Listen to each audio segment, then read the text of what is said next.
एक 19 साल की लड़की जिसने 12वीं की परीक्षा 87% अंकों के साथ पास की थी। उसका सपना यूपीएससी क्लियर करने के बाद आईएएस ऑफिसर बनना था। माँ भी पुलिस में और पापा भी पुलिस में। लेकिन एक दिन इस लड़की के साथ इतनी भयानक वारदात हो जाती है। ये वारदात पूरे प्रदेश को चीरती हुई पूरे हिंदुस्तान में फैल जाती है। उस प्रदेश के मुख्यमंत्री को लोग घेर लेते हैं, सवाल करते हैं कि तुम्हारे प्रदेश में बेटियां सुरक्षित नहीं हैं। हाँ, तो तब हो जाती है जब वो लड़की एक थाने से दूसरे, दूसरे से तीसरे लगातार चक्कर काट रही थी और पुलिस उसकी बात पर यकीन नहीं कर रही थी। पुलिस कह रही थी कि तुम कहानी फिल्मी सुनाती हो और बहुत अच्छा सुनाती हो। जब ये बात उस लड़की ने सुनी तो उस लड़की ने रो रो कर जब लोगों को बताया, अपना गुस्सा पुलिस के प्रति निकाला। यही बात जब सोशल मीडिया के माध्यम से लोगों में फैलती है तो उसकी जो माँ और उसके जो बाप हैं दोनों ही पुलिस में होते हैं, लेकिन वो पुलिस में होते हुए भी वो एक माँ और बाप के रूप में अपराधी को पकड़ कर लेकर आते हैं और फिर पुलिस के हवाले करते हैं। तब जाकर उस बेटी को इंसाफ मिलता है। पुलिस पर लोगों का यूं ही भरोसा नहीं उठता।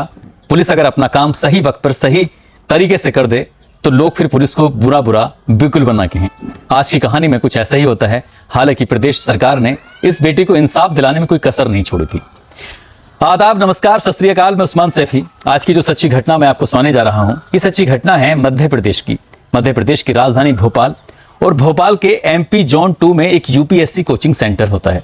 इसी यूपीएससी कोचिंग सेंटर में एक 19 साल की लड़की जिसका नाम होता है सुमन 31 अक्टूबर 2017 की शाम लगभग 7 बजे के आसपास कोचिंग सेंटर से निकलकर हबीबगंज रेलवे स्टेशन की तरफ जा रही थी। और जैसे ही रेलवे स्टेशन उससे महज 150 मीटर की दूरी पर था, तभी एक लड़का हल्का सा अभी सूरज छिपा भी नहीं था ठीक से कि उस लड़की का हाथ पकड़ लेता है। हाथ पकड़ने के बाद उस लड़की को अपनी ओर खींचता है। वो लड़की उससे बचने की कोशिश कर रही थी, लेकिन वो लड़का जब ताकत से उसका हाथ पकड़ के खींच रहा था तो उसने शोर मचाना शुरू कर दिया। इससे पहले कि वो शोर मचा के लोगों को वहां इकट्ठा करने की कोशिश करती, तभी उसका दूसरा साथी आता है और दूसरा साथी आने के बाद उसके मुंह को बहुत बुरी तरह से पकड़ लेता है। पास में ही एक पुलिया होती है। पुलिया के ऊपर से सैकड़ों वाहन गुजर रहे थे, लेकिन उन वाहनों के शोर में उस लड़की का शोर दब जाता है। वही दोनों के दोनों आरोपी उसे पुलिया के नीचे लेके चले जाते हैं और उससे कुछ भी पूछे बिना, उससे बिना कुछ बात किए बिना उसको लगातार मारना पीटना शुरू कर देते हैं। जब से लगातार पीट रहे थे तब लड़की वो शांत हो जाती है। वो बस एक ही बात पूछ रही थी कि तुम मुझे क्यों मार रहे हो। वो कहते हैं कि अगर शोर मचाने की कोशिश की तो और भी ज्यादा पिटोगी और भी ज्यादा तुम्हें मारेंगे। वो दोनों लड़के उसके तन से एक एक कपड़े को उतार डालते हैं।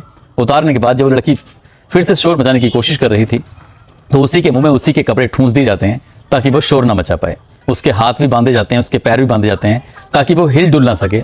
अब दोनों लड़कों ने उसके साथ बारी बारी से बलात्कार करना शुरू कर दिया। पहला करता है, फिर दूसरा बलात्कार करता है और उसके साथ जब उसका मन भर जाता है, थक जाते हैं, तो यहाँ से निकलने के बाद वो बाहर जाते हैं। बाहर जाने के बाद दुकान पर बैठकर चाय पीते हैं, कुछ और बिस्किट वगैरह खाते हैं और खाने के बाद यहाँ से चल देते हैं। अब वापस उसी जगह पर आते हैं और आने के बाद अब वो 2 नहीं थे बल्कि 4 हो जाते हैं। अब चारों ने फिर एक बार उसके साथ ऐसे ही घिनौना गंदा काम किया जैसे पहला घिनौना और गंदा काम किया था। अब चारों जब थक जाते हैं, थकने के बाद वहीं बैठ जाते हैं। अब इस लड़की की हालत बेहोशी जैसी हालत थी। उसके बाद फिर कुछ वक्त गुजरने के बाद फिर से एक बार और उसके साथ गंदा घिनौना काम कर रहे थे। वो लड़की वहां तड़प रही थी। ऐसा लग रहा था तो शायद जैसे कि शायद उसके प्राण निकल चुके हैं, अब उसके शरीर में दम नहीं है। और जैसे ही उसके मुंह से वो कपड़ा निकाला, वो रोते हुए बिलखते हुए कहती है कि मुझे मारना मत। वो लड़की कहती है कि मेरे जो पापा हैं वो दर्जी हैं और मेरी माँ मजदूरी करके अपना भरण पोषण करती है, बस मुझे जाने दो। मैं बस यहाँ पढ़ने के लिए आई थी। मैं जिला विदिशा की रहने वाली हूँ। उस लड़की ने रो रो कर उन चारों लड़कों के सामने जब रहम की भीख मांगी तो उनमें से एक लड़का थोड़ा पसीज जाता है, लेकिन इन आरोपियों ने उसके कपड़े जो तन से जुदा किए थे उन कपड़ों को भी बुरी तरह से फाड़ दिया था। तभी वो एक लड़का चारों में से एक बाहर जाता है और कपड़ों का इंतजाम करता है और उस लड़की को लाकर देता है और वो लड़की वहां से फिर कुछ देर के बाद निकल जाती है। अभी चारों के चारों आरोपी यहाँ से भाग जाते हैं। अब ये लड़की रात के लगभग 11 बजे के आसपास का वक्त हो चला था। वहीं लगभग 150 मीटर के पास जीआरपी थाना था। वो जीआरपी थाने में जाने के बाद एक जो सिपाही वहां पर ड्यूटी दे रहा था, सिपाही से रोते हुए बिलखते हुए कहती है कि सर मुझे एक फोन कॉल करा दो, क्योंकि वो जो आरोपी होते हैं उसके पास जो उसका मोबाइल होता है, उसके पास जो उसकी ज्वेलरी होती है, उसके पास जो उसके जरूरी कागजात होते हैं, वो सबको लेके भाग जाते हैं, चले जाते हैं। वो जाकर उस संतरी से, उस सिपाही से मदद मांगती है, जाकर कहती है कि सर सिर्फ एक फोन करा दीजिए, एक कॉल करा दीजिए, मुझे अपनी मम्मी, मुझे अपने पापा से बात करनी है। काफी देर रिक्वेस्ट करने के बाद तब जाकर संतरी पसीजता है और पसीजने के बाद वो रो रो कर पूरी कहानी बयां करती है कि वो कोचिंग सेंटर से पैदल ही रेलवे स्टेशन की तरफ आ रही थी तो रास्ते में दो लड़के उसका हाथ पकड़ के और पुलिया के नीचे लेके जाते हैं, फिर उसके साथ बारी बारी से बलात्कार करते हैं। उसके बाद फिर वो जब थक जाते हैं तो यहाँ से चाय पानी पीने के लिए जाते हैं, क्योंकि वो लड़की उनकी बातें भी सुन रही थी। उसके बाद वो चार हो जाते हैं, फिर उसके साथ रेप करते हैं। यही बात संतरी सुन रहा था। संतरी ने पूरी बात सुने बिना ही जाकर अपने अधिकारी को बताया, और अधिकारी ने उस लड़की की बात सुनी। उस लड़की की बात सुनने के बाद इधर वो अपनी मम्मी को, अपने पापा को पूरी कहानी बयां कर ही चुकी थी। तभी वो हंसते हुए पुलिस स्टेशन में बैठा हुआ अधिकारी कहता है कि तुम कहानी बहुत अच्छी सुनाती हो, एकदम फिल्मी कहानी है। उस लड़की के जो गुस्सा था, उस लड़की का जो परेशानी थी, उसका जो दर्द था, उसे साफ देखा जा सकता था, क्योंकि वो अभी एक बहुत बड़ी समस्या से जूझ कर आई थी। अपनी किसी तरकीब से उसकी जान तो बच गई थी, लेकिन उसकी जो इज्जत थी, उसकी जो आबरू थी, वो लुट चुकी थी, वो बर्बाद हो चुकी थी। लेकिन उस पुलिस वालों को लग रहा था कि कहानी झूठी है, कहानी फिल्मी है। कुछ देर बाद उसके पापा आ जाते हैं, उसकी मम्मी भी आ जाती है, और मम्मी पापा आने के बाद अब एक थाने से दूसरे और दूसरे थाने से तीसरे थाने में चक्कर काटते रहते हैं। कभी वो जीआरपी थाने जाते हैं, तो कभी हबीबगंज थाने में जाते हैं, तो कभी एमपी नगर पुलिस स्टेशन जाते हैं। लेकिन कोई भी पुलिस वाला उनकी मदद नहीं कर रहा था, कोई भी उनकी रिपोर्ट लिखने को तैयार नहीं था। पूरी रात निकल जाती है। उसके बाद माता और पिता और वो बेटी फिर उसके बाद फिर से थाने में जाते हैं अगले दिन 11 बजे। लेकिन अगले दिन 11 बजे इसकी कोई सुनवाई नहीं होती है। उसे कहते हैं कि ये मामला हमारे थाने का नहीं है, बल्कि आपको हबीबगंज थाने जाना चाहिए, वहां की पुलिस आपकी मदद करेगी, आप उनसे अपनी बात रखिए। अब हबीबगंज थाना पुलिस भी जाती है, घटनास्थल का मुआयना करती है। वो कहती है कि वो हमारे तो एरिया का मामला ही नहीं है। अब ये जो थाना, जो क्षेत्र था, सीमा जो थी, उस सीमा को लेकर ही लड़ाई थी। कोई कह रहा था कि जीआरपी का मामला है, तो कोई कह रहा है कि वो एमपी नगर पुलिस स्टेशन का मामला है, तो कोई कह रहा है ये हबीबगंज थाने का मामला है। और माता पिता की जो मुश्किलें बढ़ रही थी, तब पुलिस के रूप में ना होकर एक माँ और बाप के रूप में अब खुद से कमान संभालते हैं। अपनी बेटी को लेकर उसी जगह पर पहुंचते हैं जिस जगह पर उस बेटी के साथ गंदा और घिनौना काम हुआ था। वो अपनी बेटी को साथ लेके वहां पर गए थे, और तभी एक लड़का जो छुप कर उन्हें देख रहा था, गोलू उर्फ बिहारी, गोलू उर्फ बिहारी को वो बेटी देखती है, कहती है पापा यही था रात जिसने मेरे साथ गंदा और घिनौना काम किया है। उसकी मां ने जैसे ही सुना, मां और उसके बाप दौड़ते हुए उस लड़के के पीछे जाते हैं।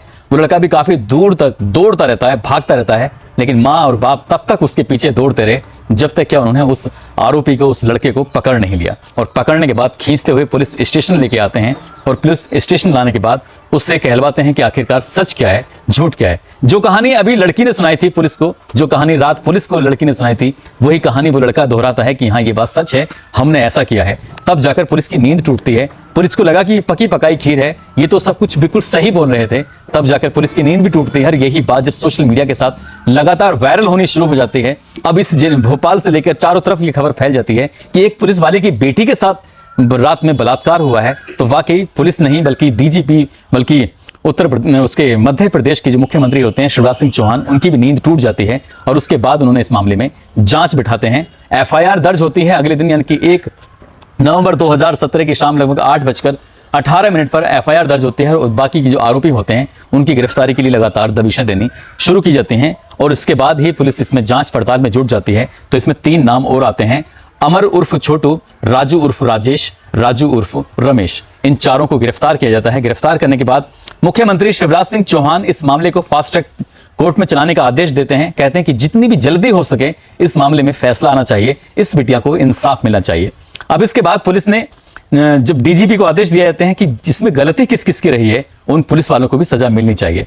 अब 2 सब इंस्पेक्टर इसमें बहुत ज्यादा दोषी पाए जाते हैं। उनकी सेवा को या समाप्ति कहेंगे, क्योंकि उनकी जो सेवा थी लगभग पूरी करने के बाद उन्हें रिटायरमेंट दे दिया जाता है और कहा जाता है कि तुम अपने घर पर जाके बैठो, आराम करो, अगर तुम पुलिस में ठीक से काम नहीं कर सकते।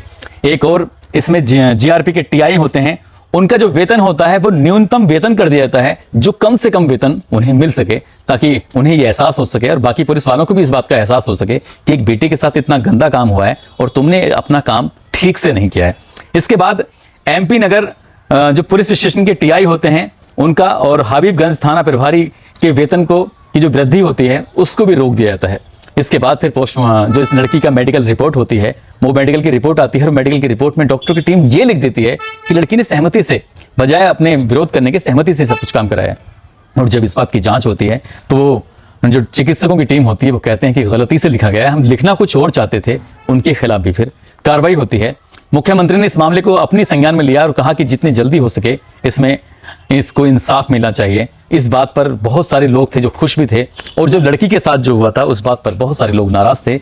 लोग सड़कों पे उतर आते हैं, हंगामा शुरू हो जाता है पूरे प्रदेश में फिर मीडिया ट्रायल शुरू हो जाता है। मीडिया में लगातार जब खबरें आ रही थी तो 24 दिसंबर 2017 को महज 2 महीने के बाद ही विशेष जज होती हैं सबिता दुबे और इन चारों आरोपियों को ताउम्र तक जेल में रहने की सजा सुनाती हैं। वो कहते हैं कि जब तक इनके प्राण नहीं निकल जाएंगे तब तक ये सलाखों के पीछे ही रहेंगे, इन्हें किसी भी कीमत पर बख्शा नहीं जाना चाहिए। ये चारों के चारों इनके बारे में पता निकाला जाता है तो पता चलता है कि चारों के चारों ये कूड़ा बीनते थे, इधर उधर सड़कों पे घूमते थे और इन्होंने शायद पहले भी इस तरह के काम किए थे। हालांकि इन्होंने कोई स्वीकार नहीं किया, लेकिन इस बेटी के साथ जो भी हुआ था वो बहुत गलत हुआ था और इस बेटी ने एक सपना देखा था कि वो बड़े होकर यूपीएससी क्लियर करेगी, क्योंकि उसी की तैयारी के लिए वो कोचिंग सेंटर में थी, उसी के लिए लगातार वो पढ़ रही थी, उसी के लिए विदिशा से भोपाल आई थी और भोपाल के कोचिंग सेंटर से डेली जाती थी, प्रतिदिन आती थी और प्रतिदिन आने के बाद वो कोचिंग सेंटर से सीधा ट्रेन की तरफ जाया करती ताकि वो अपने गंतव्य तक, अपनी जगह तक पहुंच। पुलिस इंसाफ के नाम पर जब इस बिटिया के साथ खिलवाड़ करती है वो वाकई अपने आप में बहुत शर्मनाक होता है। और ये हाल तब होता है जब उस लड़की की माँ, उस लड़की के पापा खुद पुलिस में होते हैं, पापा उसके सब इंस्पेक्टर होते हैं और माँ उसकी सीआईडी के लिए काम करती थी। इतना होने के बावजूद भी वो लड़की बार बार पुलिस से कह रही थी कि वो पुलिस की बिटिया है, लेकिन पुलिस वाले उसकी कहानी को फिल्मी कहानी समझ रहे थे और उसे इंसाफ देने में आनाकानी कर रहे थे। यदि ये मामला सोशल मीडिया पर वायरल नहीं होता, यदि विपक्ष सड़कों पर नहीं उतरता, यदि मीडिया में लगातार खबरें ये प्रकाशित नहीं होती तो शायद इस मामले को भी वैसे ही मामले की तरह दबा दिया जाता जैसे अन्य मामले दबा दिए जाते हैं। हालांकि मध्य प्रदेश की सरकार ने इस मामले को बड़ी गंभीरता से लिया और सारे आरोपियों के खिलाफ अच्छे से कार्रवाई भी की, पुलिस वालों के खिलाफ भी कार्रवाई की और जो ये आरोपी होते हैं इस मामले को फास्ट ट्रैक कोर्ट में चलाने के बाद उन्हें सजा दिलवाने में भी अहम भूमिका निभाई। दोस्तों, इस पूरे घटनाक्रम को सुनाने का उद्देश्य किसी को परेशान करना नहीं है, किसी का दिल दुखाना नहीं है, बल्कि आपको जागरूक करना है, आपको सचेत करना है। और जाते जाते आज मोहम्मद सादिक हैं, लद्दाख के रहने वाले हैं, शकील सिद्दीकी हैं, आज इन दोनों का जन्मदिन है। इनको जन्मदिन की बहुत सारी शुभकामनाएं, बहुत बहुत मुबारकबाद। साथ ही सत्यम सिंह हैं, नेहरू प्रसाद हैं, कार्तिक यादव हैं, यतेश शर्मा हैं, वंदना हैं, कासिम अली हैं, महेंद्र चौधरी हैं, फैसल अंसारी हैं, मेहताब आलम, शेख जुबैर मुकम्मिल त्यागी हैं, मलखान सिंह हैं, योगेश कुमार, अनिल यादव, शाहनवाज शेख, एडवोकेट सोनम राजपूत बुलंदशहर से इन्होंने नाम लेने की अपील की थी। इसमें से कुछ लोग ऐसे भी हैं जिनके कमेंट बहुत अच्छे होते हैं, इसलिए भी उनके नाम लिए जाते हैं। आप सब लोग अपना ख्याल रखें, सुरक्षित रहें। जय हिंद, जय भारत।